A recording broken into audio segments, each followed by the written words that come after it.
다시 만나는 교회라는 제목으로 두 번째 시간인데요. 오늘은 하나님 나라 공동체라는 제목으로 말씀을 좀 살펴보겠습니다.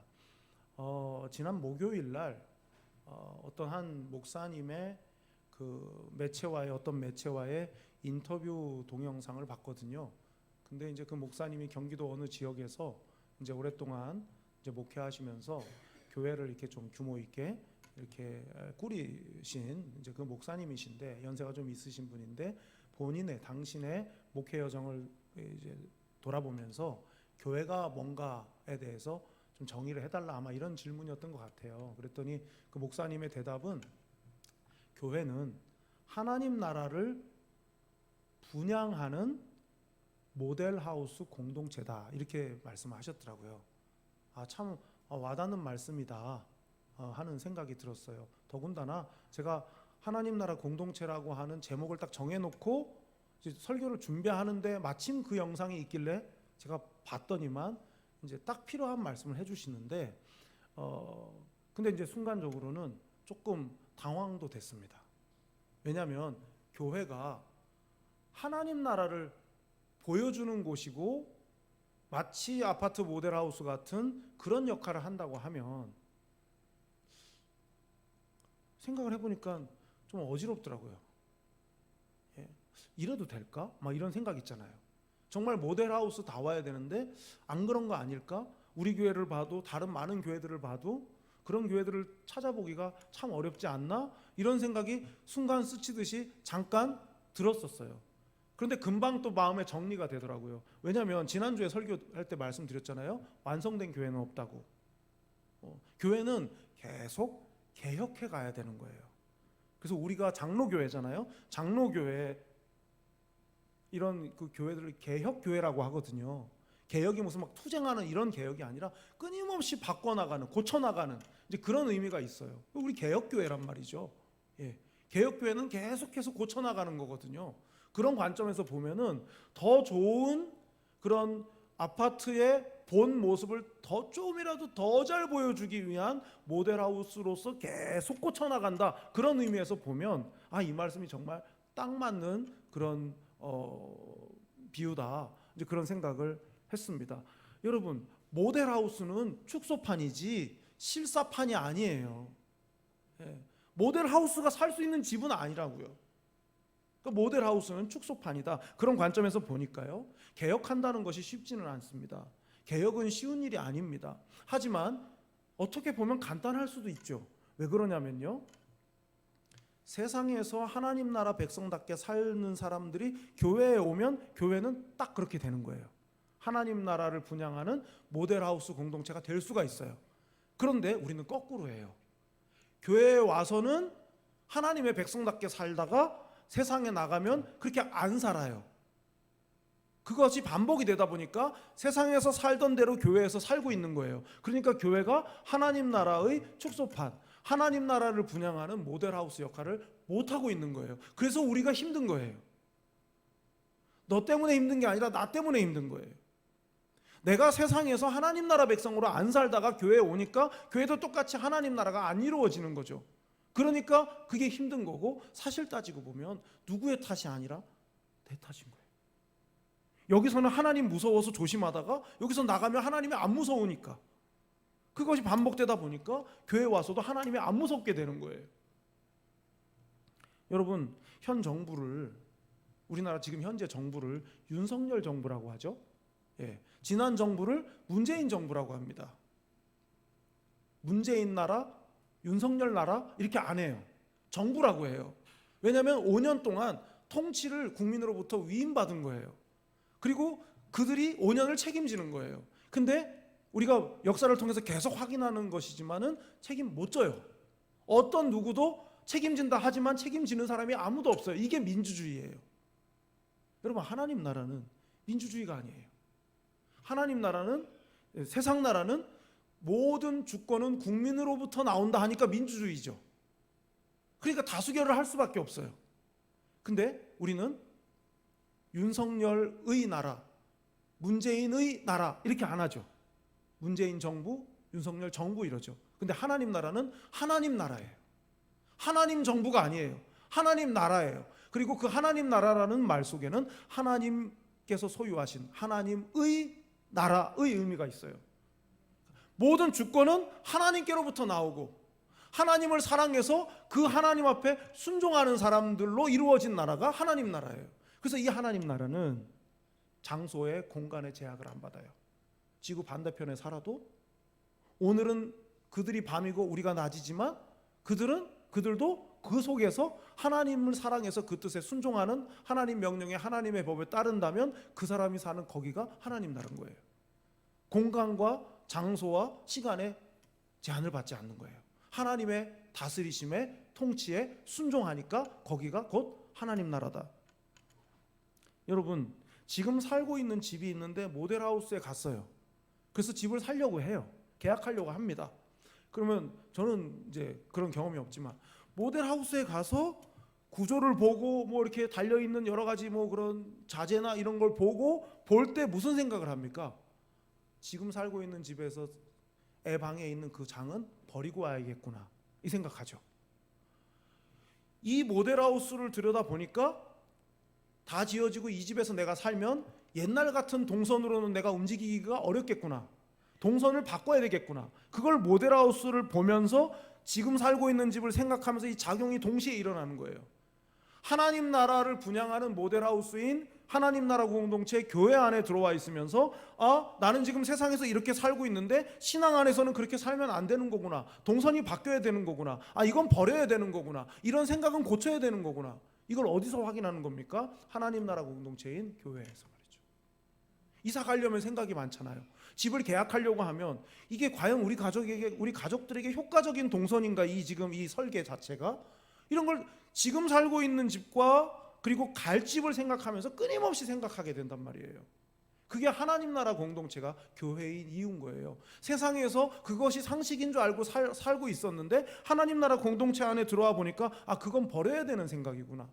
정리가 하나님 나라 공동체인 교회 안에서 이루어지는 거예요. 그러니까 모델하우스에 와가지고 구조를 살피는 예배 시간에 졸면 안 돼요. 그래서 꼼꼼히 잘 보셔야 돼요. 여러분, 교회가 하나님 나라의 모델하우스라는 말은 교회 생활을 통해서 하나님 나라가 그려져야 된다는 뜻이에요. 하나님 나라 백성은 이렇게 살아야 되는 거구나. 하나님 나라 백성은 이런 가치관을 가지고 살아가야 되는 거구나가 교회 생활을 통해서 하나님 나라 공동체 생활을 통해서 그려져야 한다는 것이죠. 그래서 우리가 지금 하나님 나라를 살고 있는 거예요. 모델하우스에 와서 구경을 하고 그냥 친구 따라오면요 그냥 대충 보잖아요. 모델하우스를. 근데 내가 계약하려고 모델하우스에 오면요 그냥 안 보이는 거예요. 요 자재가 요게 그러듯이 내가 뭔가 하나님 나라를 살 의지를 가지고 교회 생활을 하면요 안 보이던 게 보이기 시작해요. 그리고 내가 고쳐야 될 거, 내가 버려야 될 거, 동선을 바꿔야 될 거, 그런 부분들이 다 생각이 나게 된단 말이죠. 요즘 메타버스라는 게 굉장히 젊은 사람들 사이에서는 굉장히 중요한 거, 기업하는 사람들은 벌써 메타버스를 이용한 많은 것들이 좀 바뀌어가고 있거든요. 은행물 비롯해가지고. 이건 뭡니까? 어떤 가상의 공간 속에 내가 들어가 있으면서 거기서 투자도 하고 거기서 구매도 하고 다 하는 거예요. 우리가 여러분 교회 생활을 그렇게 생각하시면 돼요. 하나님 나라의 가상 공간이 교회다. 여기에서 내 동선을 바꾸고 고치고 내 생각을 바꾸고 또 다른 사람들과의 관계 속에서 나의 모습을 바꿔야 되고 이 안에 들어와 있지 않으면 경험 못하는 거예요. 그래서 오늘은 말씀을 들으시면서 내가 하나님 나라 백성으로서 지금 모델하우스 이곳저곳을 내가 살피면서 내가 지금 잘 꼼꼼히 내가 살펴보고 있다. 그런 마음을 가지시고 말씀을 들으시면 여러분에게 영적 유익이 있으리라고 생각합니다. 첫 번째로 생각해 볼 것은 하나님 나라가 어떻게 임하는가 하는 거예요. 하나님 나라가 임하는 방식은 선불의 사랑입니다. 잘 아시는 요한복음 3장 16절 말씀을 좀 찾아보겠습니다. 한번 찾아보세요. 요한복음 3장 16절입니다.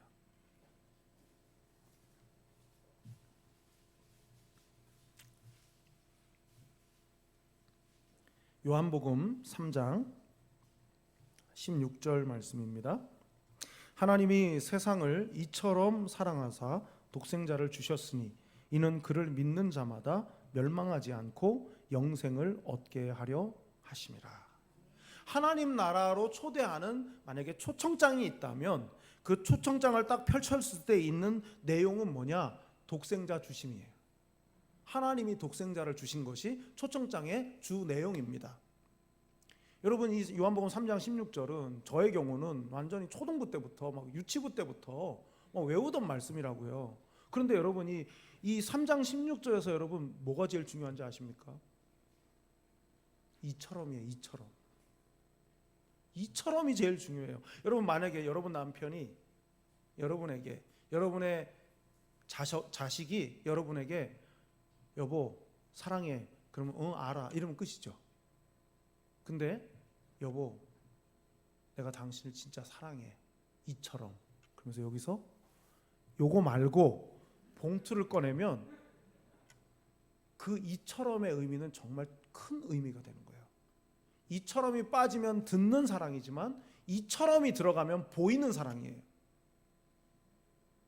그래서 여기 이처럼이란 말이 너무 중요한 말이에요. 사실은 그냥 지나칠 말이 절대로 아니에요. 여러분, 하나님께서 이처럼이라는 말을 썼단 말이죠. 이처럼이라는 이 하나의 단어 속에는요, 독생자를 내어주신 자기 희생의 사랑이 녹아 있는 거예요.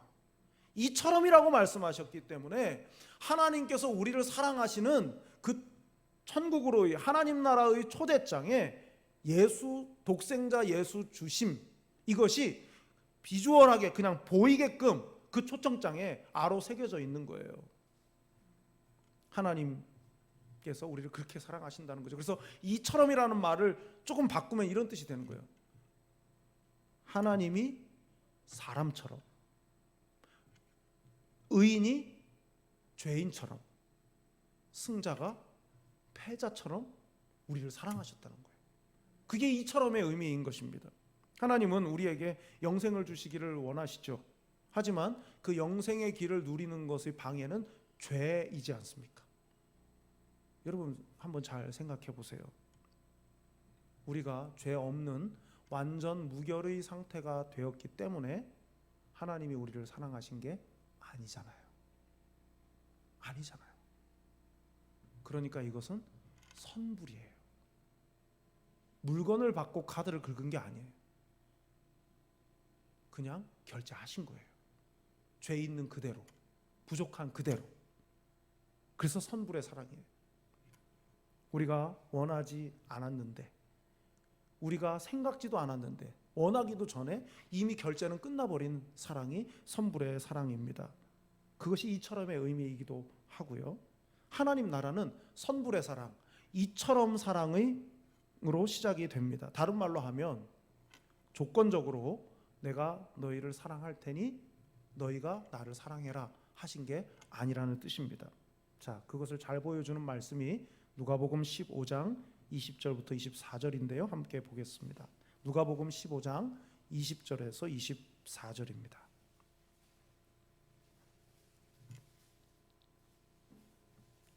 누가복음 15장 20절에서 24절입니다. 이에 일어나서 아버지께로 돌아가니라. 아직도 거리가 먼데 아버지가 그를 보고 측은히 여겨 달려가 목을 안고 입을 맞추니 아들이 이르되 아버지 내가 하늘과 아버지께 죄를 지었사오니 지금부터는 아버지의 아들이라 일컬음을 감당하지 못하겠나이다 하나 아버지는 종들에게 이르되 제일 좋은 옷을 내어다가 입히고 손에 가락지를 끼우고 발에 신을 신기라. 그리고 살진 송아지를 끌어다가 잡으라. 우리가 먹고 즐기자. 이 내 아들은 죽었다가 다시 살아났으며 내가 잃었다가 다시 얻었노라 하니 그들이 즐거워하더라. 잘 아시는 탕자의 비유 중에서도 가장 절정의 장면이죠. 유산을 미리 당겨가지고 먼 나라로 의기양양하게 떠났습니다. 잘 살아보겠다고 떠나죠. 그런데 어떻게 됐습니까? 쫄딱 망해요. 예수님의 비유는 너무 이게 정말 너무 그 비유가 정말 끝내줘요. 왜냐하면 쫄딱 망했는데 뭐가 와요? 흉년이 와요. 그래서 누구랑 경쟁해요? 돼지랑 경쟁해요. 돼지 사료인 쥐염 열매를 먹기 위해서 돼지랑 경쟁하는 신세가 됐어요. 근데 그것도 못 얻어요, 제대로. 그러니까 무슨 생각이 나요? 아버지 집이 생각이 나요. 아버지 집에 갈 생각을 하니까 딱 드는 생각이 내가 무슨 말을 해야 되나 아버지한테. 마치 이제 새 신랑이 결혼하기 전에 신부 측의 장인한테 예비 장인한테 허락받기 위해서 그 집 문을 두드리 초인종을 눌러놓고 뭐라고 말할까 막 연습하듯이 탕자가 그렇게 연습을 해봅니다. 아버지 저는 이제 더 이상 아버지라 하지 않고 그냥 종들 중에 하나처럼만 그렇게 여김을 받아도 저는 좋겠습니다. 그 말을 연습을 하고 그리고 이제 아버지 집으로 가죠. 자, 그런데 20절에 보면요. 아직도 거리가 먼데 라고 그랬어요. 아직도 거리가 먼데. 누구의 시점이죠? 거리가 멀다는 건 누가 볼 때 먼 거예요? 탕자가 볼 때 먼 거예요. 그리고 이 탕자의 비유를 듣는 우리가 상상할 때 먼 거리예요. 근데 아버지는 아니에요. 아버지한테는 그 거리가 먼 거리가 아닌 거예요. 멀리서 보니까 그 실루엣이 어슴푸레하게 보일 정도밖에 안 되는데도 내 아들인 걸 단박에 알아요. 그리고 저 나쁜 놈, 너 요 녀석 한번 보자 하고 올 때까지 기다리는 게 아니라 달려나갑니다. 쭈뼛쭈뼛 저 아버지인 것 같은데 나를 봤을까? 이렇게 하면서 오고 있는 그 아들을 향해서 아버지는 한달음에 달려가요. 아버지에게는 탕자가 생각한 그 거리만큼 그 거리가 멀지 않았어요. 여러분, 우리가 생각해 보면 그렇지 않습니까? 그 21절을 한번 보세요. 아버지, 이게 연습했던 말이거든요. 아버지, 내가 하늘과 아버지께 죄를 지었사오니 지금부터는 아버지의 아들이라 일컬음을 감당하지 못하겠나이다. 뭐예요? 죄예요, 죄.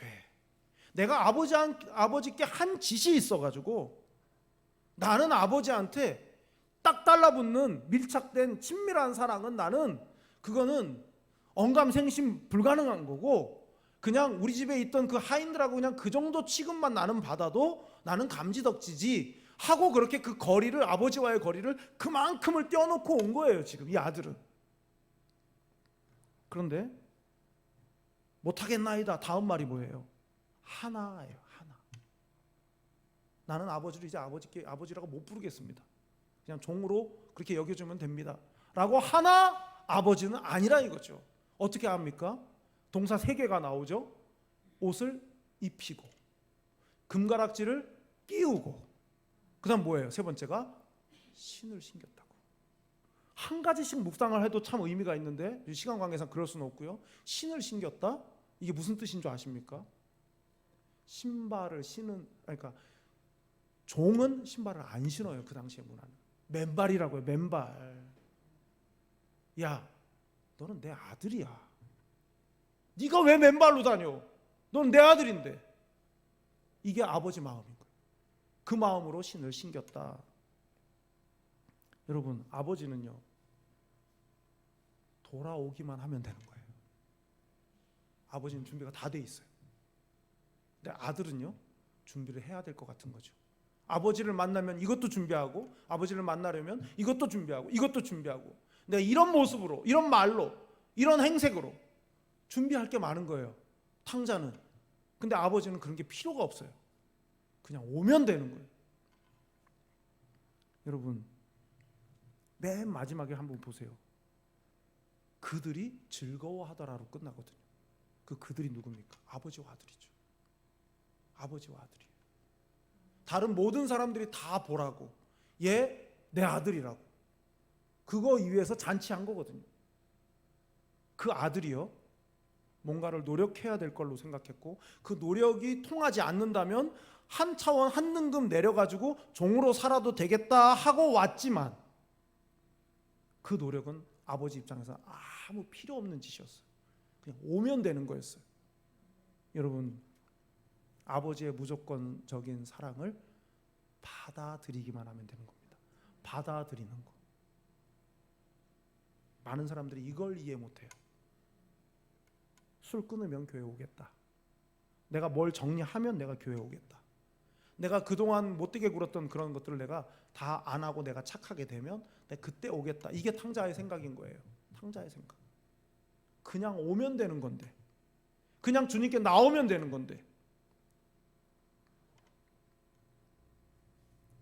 문제는 집 안에 있는 탕자가 더 문제예요. 예, 돌아온 탕자를 줄여서 돌탕, 집에 있는 탕자를 줄여서 집탕 그러는데, 돌탕보다 더 문제가 집탕이에요.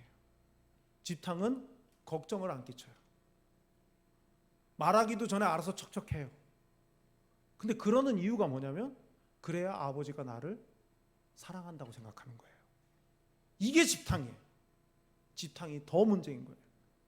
착하게 살고 교회 일 열심히 하면 하나님이 나를 좀 가상하게 봐줄 거라고 생각하는, 그래서 자꾸만 노력을 해야 되고 자꾸 수고를 해야 되고 자꾸 뭔가를 해야 되고 이렇게 생각하는 게 그게 집탕이라고요.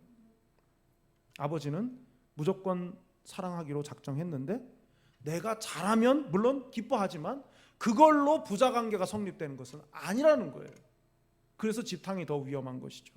여러분, 신앙생활을 하면서도 자유함이 없어요. 왜 자유함이 없습니까? 하나님께 잘 보여야 한다고 자꾸 생각하는 거예요. 하나님께 잘 보여야 된다고. 여러분, 그것은요, 구원의 은혜가 너무 기쁘고 감격스러워서 뭐라도 하고 싶은 마음하고는 종류가 달라요. 어차피 내가 그만큼은 못할 거 알아요. 내가 근사하게 하나님께 그렇게 해드릴 수 없는 걸 내가 알지만 하는 이유는, 내가 그렇게 해서 하나님의 사랑을 받기 위해서가 아니라 하나님이 나를 사랑해 주시는 게 나한테 너무 감지덕지이기 때문에 그만큼이라도 하고 싶은 거지, 그걸 못했다고 서럽고 그걸 못했다고 하나님께 죄의식을 느끼고 그러지 않는다는 거예요. 자꾸 노력을 해가지고 하나님의 눈에 좀 들어보려고 하는 거, 그거는 믿음이 아니라고요.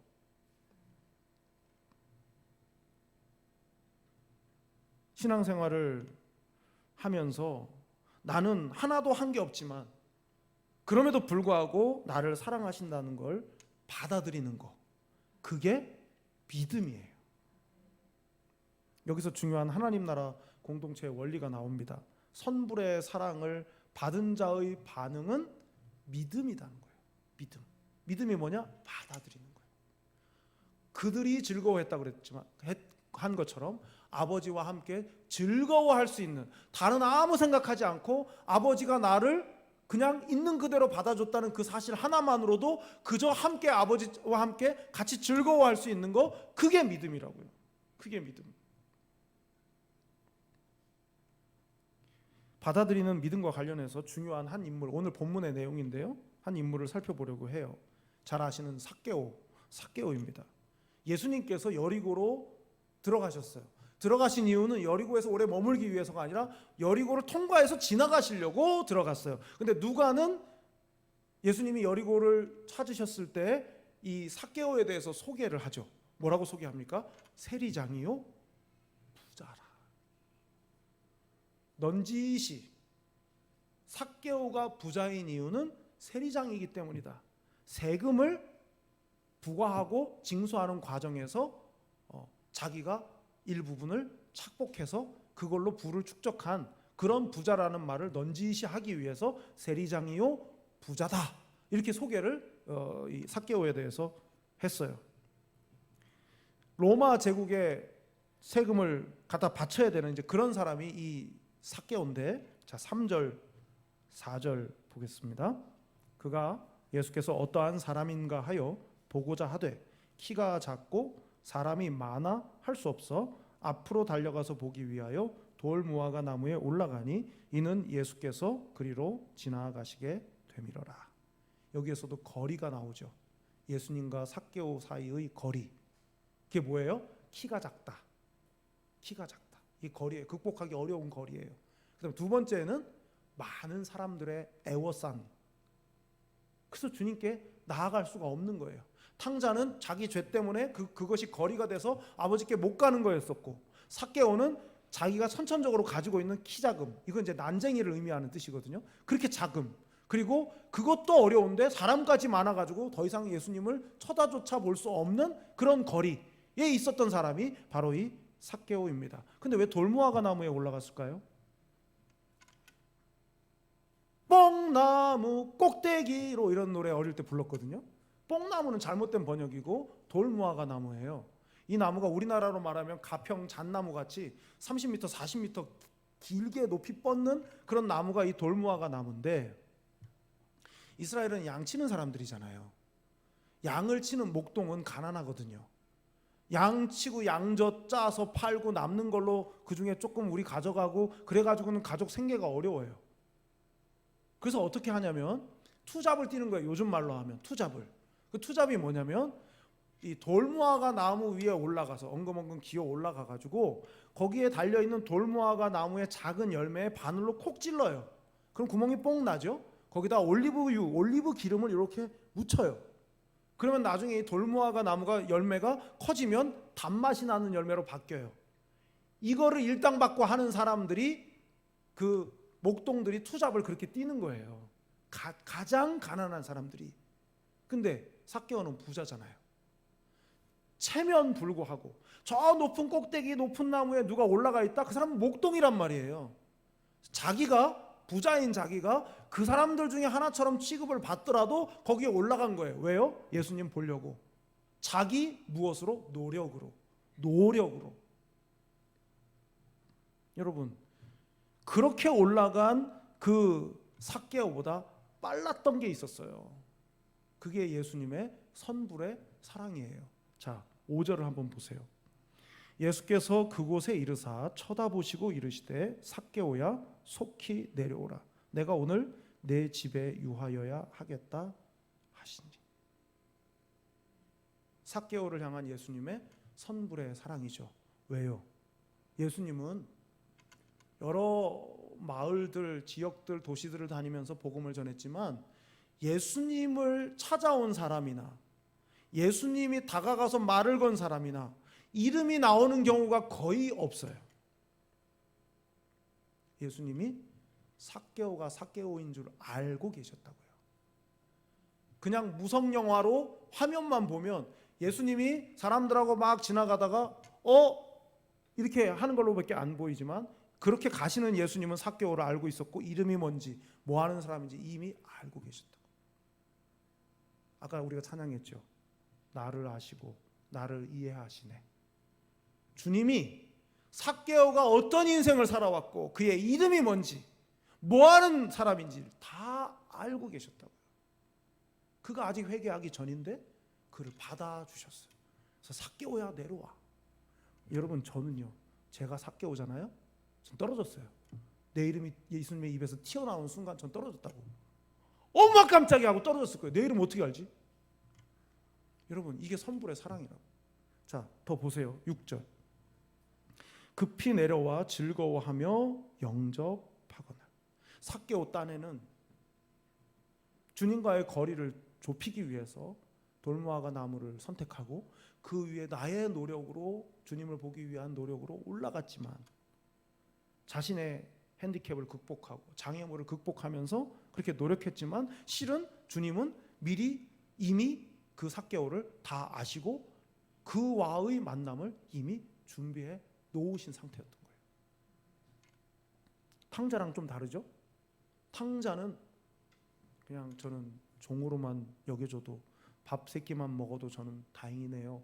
이런 마음이었다면, 뒤로 빼는 듯한 모습이었다면, 삭개오는요, 좀 전에 읽은 6절에 보면 급히 내려와 즐거워하며 영접했다고 했어요. 생각해보면 삭개오는 친구가 없었을 거예요. 사람들이 엄청 싫어했을 거예요. 세금을 얼마 더 붙여가지고 받아가지고 그거 떼먹고 그걸로 사는 인간이니까 누가 상대하고 싶겠습니까? 그리고 딱 봐도 좀 문제가 있으니까 얼마나 더 막 경원시하고 막 증오하고 막 그랬겠습니까? 근데 그런 자신의 이름을 예수님이 불러주시니까 삭개오는 흥분할 수밖에 없어서 즐거운 마음으로 내려와서 영접했다 그랬어요. 선불의 사랑을 받아들였다는 거죠. 여러분, 영접한다, 이거 영접한다고 말로 고백하는 거 그것도 뭐 의미가 있지만 그것만으로는 부족해요. 여러분 잘 생각해 봐야 돼요. 그냥 영접기도 시켰어.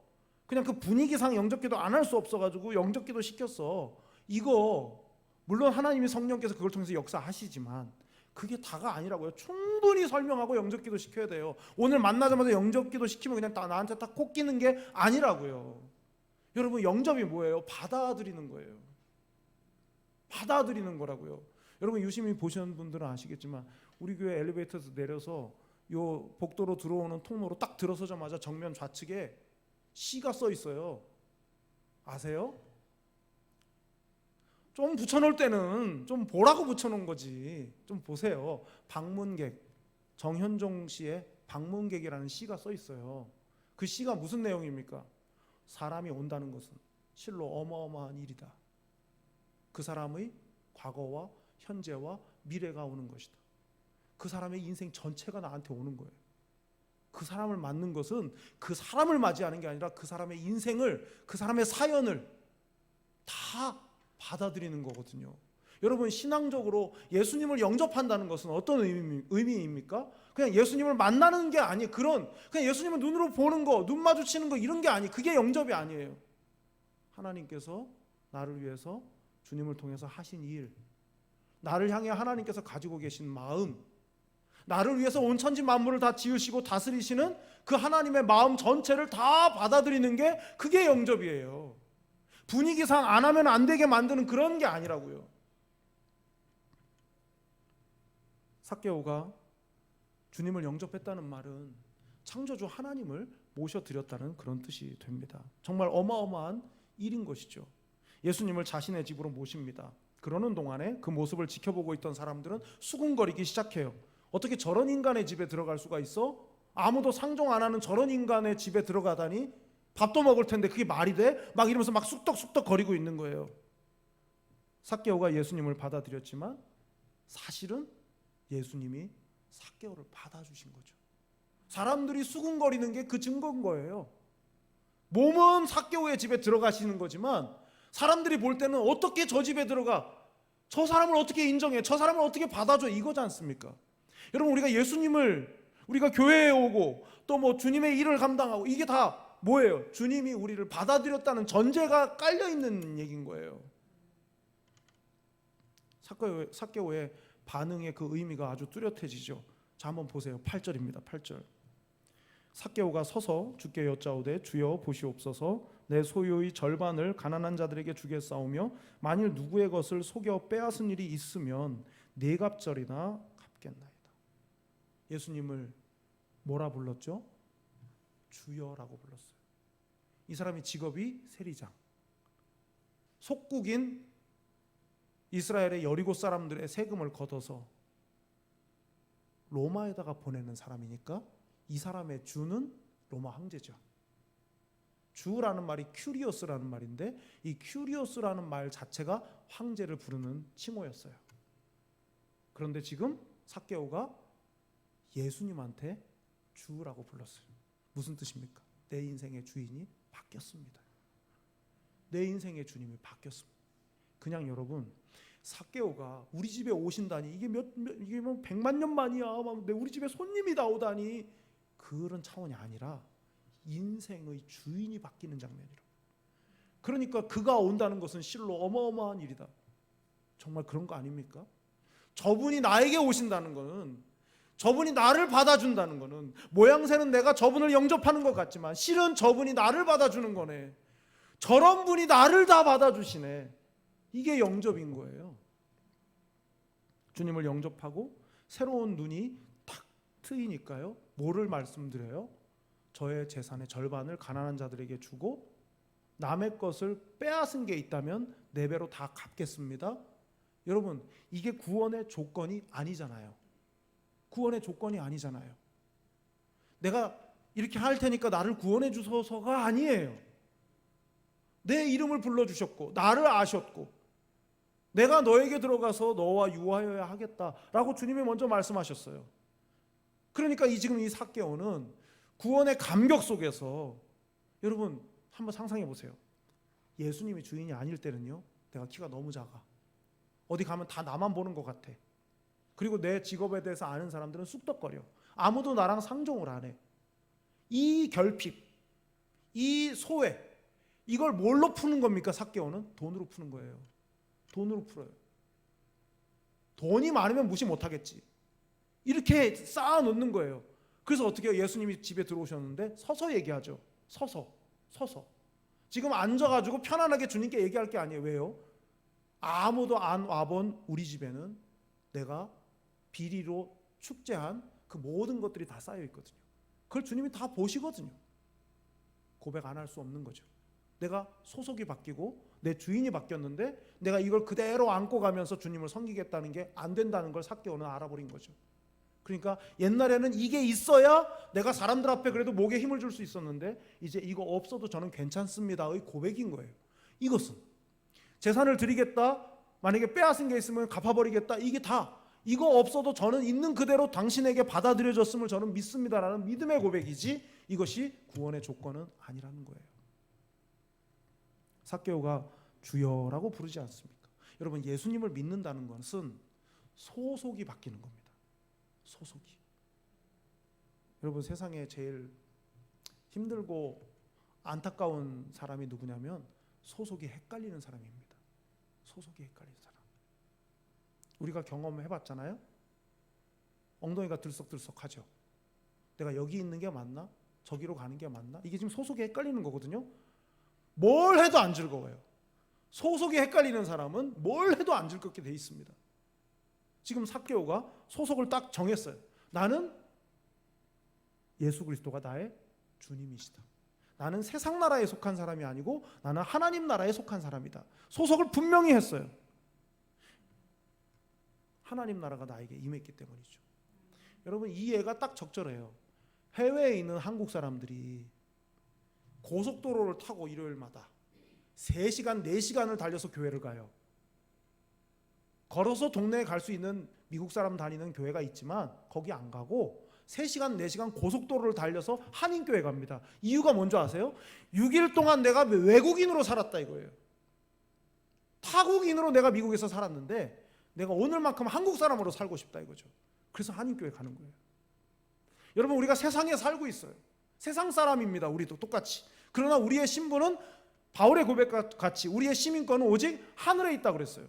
그러니까 이 세상은 그 나라 갈 때까지의 여정이지 여기가 우리의 목적지가 아니지 않습니까? 소속이 분명해야 돼요. 여러분 스스로 한번 나는 소속이 어딘가? 나는 세상에 속해 있나? 나는 하나님 나라에 속해 있나? 아까 저 맨 처음으로 돌아가서 내가 세상에 살고 있지만 내 소속이 하나님 나라이기 때문에 지금 모델하우스를 보고 있는 거거든요. 모델하우스를 보면 볼수록 뭐예요? 버려야 될 게 뭔지, 못 가져갈 게 뭔지, 포기해야 되는 생각이 뭔지 이게 점점 명확해지고 분명해지는 거죠. 그래서 하나님 나라 공동체 안에 들어와야 되는 거예요. 교회 공동체 안에 그래서 교회 공동체 안에 붙어 있어야 되는 거예요. 떠돌이는 안 돼요. 불행할 수밖에 없어요. 헷갈릴 수밖에 없어요. 그리고 삶이 안 바뀌어요. 계속 여기 가면 여기서 그냥 원래 하던 대로 아무도 모르니까 또 그렇게 살면 되고 그런 거 아니겠습니까? 안 바뀌어요. 안 바뀌어요. 예수님을 믿는다는 것은 소속이 세상이 아닌 하나님 나라라는 뜻입니다. 그래서 여러분 스스로가 예수님의 사람이고 하나님 나라의 시민이란 사실을 꼭 잊지 마시고 기억하시기를 바랍니다. 하나님의 자녀, 그 자녀의 권세를 누리시는 여러분이 되시기를 바라요. 탕자로 살았어도 괜찮습니다. 세상의 욕망을 따랐어도 상관이 없습니다. 예수님만 영접하면 돼요. 예수님을 받아주세요. 선불의 사랑으로 먼저 여러분에게 선결제하신 그 하나님의 사랑을 그대로 받아들이시기만 하면 돼요.